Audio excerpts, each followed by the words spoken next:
Oh my goodness, you guys, you're never going to guess what happened this morning. What happened? So my sheepdog ran up to me and he said, so I counted the sheep this morning and there was 40. I was kind of confused and I looked at him. I'm like, Daryl, that's my sheepdog's name. I said, Daryl, we do not have 40 sheep. We only have 36. And he says, I know, but I rounded up. Hello, everybody. You know us. You love us, hopefully, and you follow us. It's your favorite math trio, the Smarticle Particles. Today we'll be covering reflections, rotations, symmetry, tiling, and ratios. Guiding you through this will be myself, Laura Wynn, Cat Knight, and me, Crystal Lambert. By the end of this lesson, you'll either have taken a really good nap or learned a lot of really cool math. Kat, can you start us off by telling us what the difference is in a reflection and a rotation? You bet your cute little button nose I can. So here we go. So our reflection, we're going to look at this cat right here. I like to think of reflection as a song from Mulan, but it's so much more than that. Reflection is what you see when you look in a mirror. So think of like when you look in a mirror and you're wearing a shirt on and the shirt has words on it. Unless it says mom, the word is going to be backwards when you look in the mirror. So, but why you would wear a shirt with mom, you do you, that's fine. Anyway, so the definition is a transformation in which a geometric figure is reflected, blah, blah, blah, we don't care. Let's look at pictures. So I use an arrow for the first polygon, and we're going to reflect it across this line. When we reflect it, we see that the arrow is opposite. Let's go ahead and do it again with the right triangle. We're going to reflect it across this line, and again, the triangle is opposite. So now, what is rotation? Well, our GIF kind of gives it away right here. But let's go ahead and look at it again. We're going to rotate our words. Rotation is around a fixed point. So let's rotate one more time. We're rotating that word around a fixed point in the center, which is what our definition says. So we're going to go ahead and rotate a polygon. This time, not a polygon. Just kidding. A heart is not a polygon. Fun fact of the day. Let's keep going. So we're going to go ahead and rotate this heart. I did it 90 degrees. We're going to go ahead and rotate the smiley face. I did him 180, and now he's a frowny face. Anyway, so next we're going to have Laura. She's going to look at a problem that Devontae and Ephraim, I'm probably saying his name wrong, and I apologize, have done. But they've done something wrong, and she's going to point it out to us what it is that they did wrong. All right, so Ephraim and Devontae were supposed to reflect the pattern block figure, as you can see here, but they didn't quite get it right. They needed to reflect the figure over the line of symmetry. Hey, Laura, what is a line of symmetry? Well, Crystal, the line of symmetry is just an imaginary line where you can fold the image in halves and the halves match exactly. In this problem, the line of symmetry is marked by the dashed orange line across the pink square. In the figure, Ephraim and Devontae they didn't reflect the figure, they just kind of rotated it 180 degrees. So Crystal, can you explain a little bit better for us what they needed to do? Sure. So we're told that the imaginary line runs through the orange block. In this problem, we want to reflect the image, and so we know that what not to do, right? Ephraim and Devontae showed us that by rotating it, you're just kind of swiveling it around that line, and that's not what we want to do. So we're going to use this line of symmetry as a mirror. What is on top should now be on the bottom, and what is on the bottom should be on the top. What type of symmetry is this? This is reflective symmetry. So our imaginary line actually works as a mirror. So don't let this confuse you. Where do you see the reflection? In this case, the reflection is above and below, right? Because it's different on each side of this mirror. So when we look at it, it's a direct opposite. So our red part is directly at the top and the green triangles are at the bottom. But you notice the points in this case are pointing to the right And when we looked at Devontae and Ephraim's, in one case, because they just swiveled it around, the point went from being pointing to the right, that green tip, to pointing to the left. And that's where you see the difference in rotational and reflection in this case. Okay, so before we can work our next problem, we need to know what reflection symmetry and rotational symmetry are. Reflection, is that like when I look in the mirror and I look at myself? Yes, Crystal, it's very similar to that. Reflection symmetry is where one half is the reflection of the other half. So you can fold the image in half and both halves match exactly, as you can see with this picture of the flower. That's reflection symmetry. For rotational symmetry, a shape or figure must still look the same after some rotation. As you can see with these blue stars, where the orange dot is, it's just been flipped, it's been rotated. So it's rotational symmetry. Okay, so now we're going to look at rotational symmetry. How do we know if there is rotational symmetry? So when we have rotational symmetry, we're able to take our shape or figure and turn it around whatever our pivotal point is. Mm-hmm. And when we rotate it around or turn it, it's going to end up with it's going to look exactly like the original. That's where we're going to go with that. It's going to look exactly like the original once we finish rotating it around. So our first shape, I don't know what it's called, but we're going to go with it. We spun it around, and does it look exactly the same? Does the pink version look exactly the same as the blue version? Yes. So in this case, we spun it 180 degrees and we have exactly the same look. So that is that shape has rotational symmetry. So, Kat, do you think our next shape is going to have rotational symmetry? I do think it will. So let's take a look at it. And our pink is going to spin in, and yes, it does match up. So therefore, we have rotational symmetry. And we're going to move on to our next shape. Now, Laura, do you think this one's going to have rotational symmetry? I think so. Oh, let's see. Good job, Laura. That does have rotational symmetry. Next, we're looking at our equilateral triangle. And let's see, once again, we got 3 for 3. No. Okay, so this does not have rotational symmetry because as you see, when we rotated it 180 degrees, it does not look like the original. Next, we're going to move on, and we have our semicircle, and we're going to spin that one around. It does not have rotational symmetry. And we're going to move on to our rectangle, and we spin it, and yes, we have rotational symmetry. Then we're going to go on to our isosceles triangle, and we spin that one around. It does not. So if we look at our two triangles, we can gather that triangles do not have rotational symmetry. And last but not least, we have a hexagon. And when we spin that around, what do we get? We get rotational symmetry.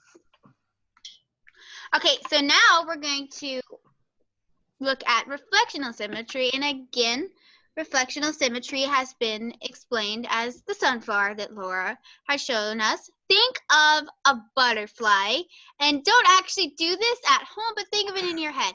We're going to cut this butterfly in half down the abdomen. Again, not for real. And one side of the butterfly is going to match the other side of the butterfly. Butterflies are like the perfect example of symmetry in nature. Like if there was a more perfect example, I can't think of one because butterflies, they got it. Okay. So now we're going to go ahead and move on using the same shapes that Crystal did. Do you think that this shape will have any reflectional symmetry? No. No, it doesn't, because this little notch is on the top right here, oops, and this little notch is in the bottom right here, and when we fold them over either hot hamburger way, this little notch is going to go on the top, it's still going to remain in the bottom. We can do it hot dog, and it's still going to be the same concept. The notches do not line up with each other. So now let's go ahead and look at our little rhombus shape. Do we think that this one's going to have any reflectional symmetry? Yes. We do? Well, you guys are correct. Smarticle particles, just like the name says. Now look here on this shape. Look how this shape looks the same as this. They are the same shape. We have cut the shape in half and we have gotten two isosceles triangles. So what if we cut it in fourths? Will each of the fourths be the same too? If it is a true line of symmetry, yes, they should all be the same. So let's go ahead and test it. Let's try to cut it in half again. And looky there. Now, instead of having two isosceles triangles, we have four right triangles that are all congruent to each other. So let's move on with our shapes. This shape is going to be the same concept as our first shape. It is not going to have any reflectional symmetry. Equilateral triangle, we're going to fold it hamburger.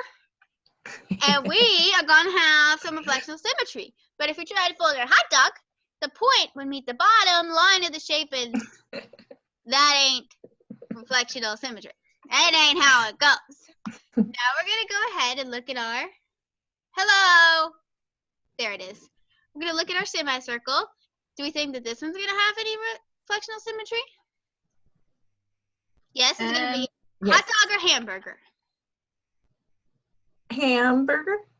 It is hamburger! Woohoo! Next, we're going to look at our rectangle. We're going to go, this one has hamburger and hot dog. We can fold it both ways. Woohoo! We are grilling good tonight. Now we're going to look at our isosceles triangle. Again, this one's just got one line in it. Hot dog. And then lastly, we're going to look at our hexagon. How many lines do we think the hexagon has? A bunch. A bunch? A gazillion. A gazillion. Well, a gazillion is close. You round it up like my sheepdog Daryl did, but this one has quite a few. So let's go ahead and knock out the hot dog hamburger. And now let's go ahead and connect our corners. But before we check, let's check and see. These are all equal shapes, right? Y'all look the same? So we know that we've got some true lines of symmetry going through there. So let's go ahead and connect our corners. Are they all the same? No. No, they're not, because we haven't discovered all of our lines of symmetry yet. So let's go ahead and break up these bigger triangles one more time, and let's see. Look, there we go. They're all even. We have found our 7 lines of reflectional symmetry. Okay, so next we're going to talk about tessellations. What is a tessellation? So tessellations is a fancy way of saying tiling. And when we think of tiling, we commonly think of it's flat, right? So we see this around our houses, in the store, in the bathroom, in the kitchen, and this can be on the wall or the floor. So tiling is when you have flat figures and they meet together without overlapping. If they overlap, it's not a tile. It's not, it's not a tessellation. And they cannot leave a gap, so there can't be any space. So let's look here, and we have a square. And if you see, all 4 of these meet where the edges are flush, and they come to a center point. And when we look at this, that central point is called a vertex, and that's where our pattern repeats. And if we go on to the next point, we will see how this pattern will continue, and we can continue this over and over and over. And this is called a regular tessellation. Hey, Crystal, is there anything other than a regular tessellation? There are other types of tessellations. In this particular problem, we're also going to talk about a semi-regular tessellation, and that is when you have 2 or more polygons that can make a pattern that meets flush. Remember, side by side, we don't want it overlapping, that doesn't count. So side by side, and they have a vertex, and this pattern repeats. And they cannot have any spaces. So here you see an octagon, and we have octagon, octagon, and where that space is between the 2 octagons, you would have a square. And you can see here that this pattern repeats over and over. And as long as you have octagons and squares, you have a semi-regular tessellation or tiling. All right, so we're going to need to figure out if this regular pentagon, hexagon, and octagon form a vertex figure. What is a vertex figure? Well, a vertex figure is an arrangement of non-overlapping polygonal tiles surrounding a common vertex. The interior angles that meet at a vertex must add up to 360 degrees. So in order for us to figure it out, we're going to use our interior angle formula for the pentagon. So let's bring up our pentagon. There we go. And so we're going to do 5 minus 2 times 180 over 5, which is going to give us 108 degrees. We're going to do the same thing for our hexagon. So 6 minus 2 times 180 divided by 6 is going to give us 120. And then our octagon is 8 minus 2 times 180 divided by 8. And that's going to give us 135. Now we need to add up all of those degrees. So 108, 120, and 135 is going to give us 363 degrees. So there's a slight overlapping. So these are not, so there's a slight overlapping, so they don't add up to 360. So it's not a vertex figure. Okay, so I'm going to tell y'all one thing, and that is that I am not an interior designer, and I am not going to be an architect, but I do know math, and I do know how to mathematically apply this so that I can make my own tile figure that's going to work. But first, let's kind of look back at Myra's visually to see where she went wrong.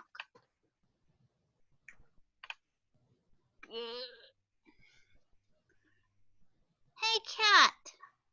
What did Myra do wrong? Asks Laura. Good question, Laura. Thanks for asking. So let's look visually at what Myra did. We're going to go ahead.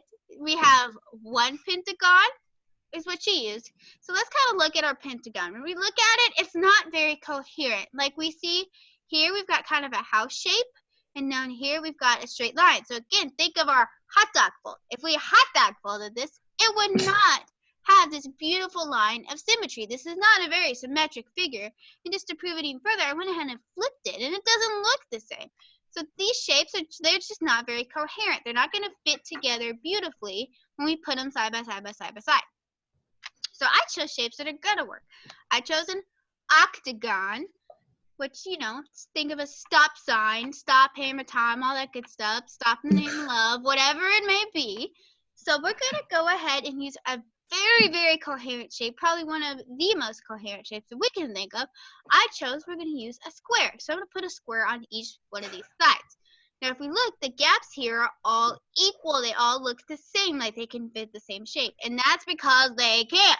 They're going to fit another octagon right there.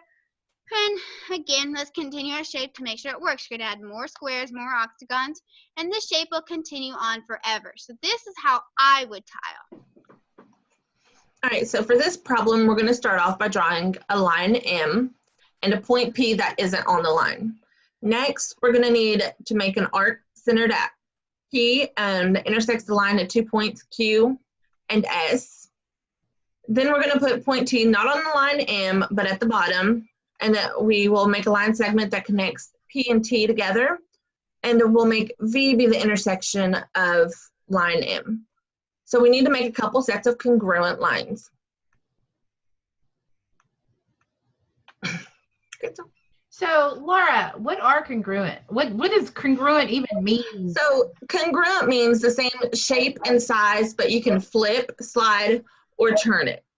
So in this instant, the congruent means the same length. So we have two sets of congruent lines. So Q and P is congruent to S and P, and then Q and T is congruent to S and T. Okay, thanks.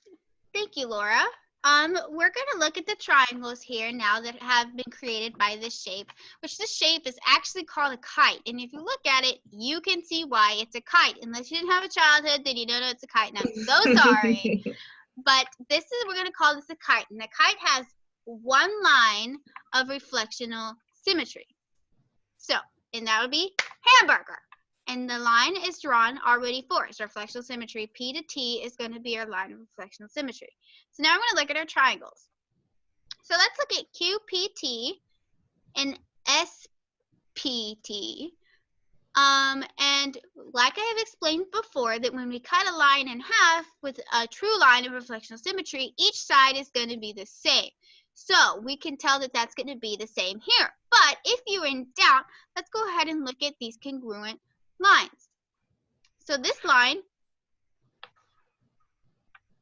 What are those little lines on the bigger line? What do those mean? I'm going to go ahead and call them little tick marks. But this little tick mark and this little tick mark means that these lines are congruent. They're the same. So we know that they're the same length. That line is letting us know. So if maybe there's a little doubt in your head, you couldn't quite tell that they looked the same because of optical illusions or your eyes playing tricks on you, whatever the case, we know without a doubt that these are congruent lines. Same down here. So these two are congruent to each other and these two are congruent to each other. So we know for a fact that those two lines are the opposite but congruent to each other. And then the triangles share a base. So they have to be, so that has to be equal. So that's how we know that these triangles are going to be equal to each other. So we're told that angle QVP is a right angle. What is a right angle? So a right angle is 90 degrees. It's equal to 90 degrees. And that's often when you see that little cute little square that comes in. But this looks like 90 degrees to us, right? We look at it and visually you're like, oh yeah, that's 90 degrees. We know it. And yeah, but that's not always true. Sometimes it can be off a little bit. So when we notice that the angles of, the first thing we notice is that the angle of QVP and the angle SVP are adjacent and supplementary. What does it mean that the angles are adjacent and supplementary? So angles are supplementary when there is a sum of 180 degrees and they are on the same side of the line. So we look at this line M and angle QVP, angle SVP, they both come up, right? And they have that. In this case, we also share, well, we're going to talk about adjacent. So angles are adjacent when they have a common vertex, and that's that V, and they have a common side, and they share the line segment of PV. So in this case, we know that angle QVP is, in fact, 90 degrees. Okay, thank you, Crystal. For our next problem, we're going to inscribe a triangle and a pentagram within a circle. Hey, Kat, can you explain what inscribe means? You bet I can. So we're going to go ahead and start out with our triangle. To inscribe this within a circle, we're going to put a circle around our triangle, but all corners of the triangle have to touch the circle. So we're going to go ahead and do that again with the pentagram. Pentagon. Just kidding, it's a pentagon, not a pentagram. We're going to go ahead and inscribe that within the same circle. And again, all the points are touching, so we know that we have successfully inscribed it within the circle. All right, so now we must find the measurement of angle NOQ. To do that, we're going to use angle bisectors. What are angle bisectors? It's a good question. An angle bisector is a ray that starts at the vertex of an angle and splits the angle into two congruent parts. So inside our circle, we have a pentagon, which has 5 sides, but when you use the angle bisectors, it produces an inscribed regular decagon, which means 10 sides. The equilateral triangle has 3 sides, which produces an inscribed hexagon. Now with all the angled bisectors, we have 15 since the 2 shapes share a point at P. So a circle is equal to 360 degrees. We divide it by 15 and that gives us 24 degrees. So angle NOQ is 24 degrees. Okay, in our next problem, we have Jenny, and little Jenny is gone and she's looking at this cliff and she needs to determine the height of the face of the cliff. So the first thing we're going to do is look at what do we know. So this is what we know. We look at our word problem, right? And we take out some nifty little facts. First, we know that Jenny, from her eyes to her ruler, because she's standing out there and she has her nifty little ruler out in front of her and she's looking and her ruler is 2 feet in front of her eyes. Then our next fact that we get from our problem is that when she's looking at the face of this cliff, the difference between the where she can see the top of the cliff and the bottom of the cliff is a difference of 1.5 inches. Then we also know how far away Jenny is from the actual cliff. She is 1/4 mile away from this cliff. Well, the problem also lets us know that 1 mile is equal to 5,280 feet. And from there, we're looking at our triangles, or we know that our triangles are similar. Well, how do we exactly know our triangles are similar? Well, as we look at this, we know we have two isosceles triangles. We're given the bigger triangle from her eyes to the top and the bottom of the cliff. Then the smaller triangle that we see here is from her eyes to the ruler. And you can see that angle is the same. It starts the same from her eyes going out. It just goes at a gradual increase. All right, to get started on the next step of the problem, we're going to need to convert everything to the same measurement. So we're going to convert everything to feet. Why feet? That's a good question, Kat. We convert to feet because everything needs to be the same unit of measurement in order to solve the problem. The measurements given to us were miles, feet, and inches, and the only measurement that gives us an easy numbers to work with would be feet. So now, Kat, after we do our conversions, there we go. 1/4 mile is 1,320 feet. And 1.5 inches is 0.125 feet. Now Kat's going to finish solving the problem for us. Okay, so I have to picture back again just so we can see Guinea, Ginny, whatever. And to solve this problem, we are going to do cross multiplication. What is cross multiplication? Laura, did you hear her? She said what's cross multiplication? She don't know what cross multiplication is. Girl, I hope you're ready to learn what cross multiplication is. Cross multiplication is the best thing to ever happen to math. It's my favorite thing to do in math. And we're going to use it to solve this ratio. Okay? So we're going to set up a ratio. We're going to put distance between ruler markings on top, which we know is the 1.5 inches, and distance between Guinea's eyes and the ruler, which is 2 feet. We're going to put that with height of the cliff, which is what she's looking for. That's the congruent part of the ratio over the 1/4 mile. So now let's plug in our numbers. Got 1.5 inches over 2 feet equals x over 5,280 divided by 4. The divided by 4 is because it's a 1/4 mile, and there's 4 in 1/4. And the x is what we're looking for. So now let's go ahead and, Laura converted it for us. So we're going to put in our conversion numbers. And now, here's where the cross multiplication comes in. We're going to multiply the two numbers where we're actually given two numbers. So we're going to multiply 1,320 by 0.125 feet. And then this number is all by its lonesome. So that's how we know that that's the number we're going to divide by. And when we do that, we're going to get 82.5 feet. Wow. Thank you for that. So that's all we've got for you today. And thank you for staying tuned and joining the Smarticle Particles on our math journey. Thanks for joining us. We hope to see you again soon, although we probably won't. It's the end of the semester. And as always, stay smart, stay sharp, and stay a rock star. Bye. Bye. End it anytime now. I think I'm having hot flashes. Oh, no, I haven't ended it yet.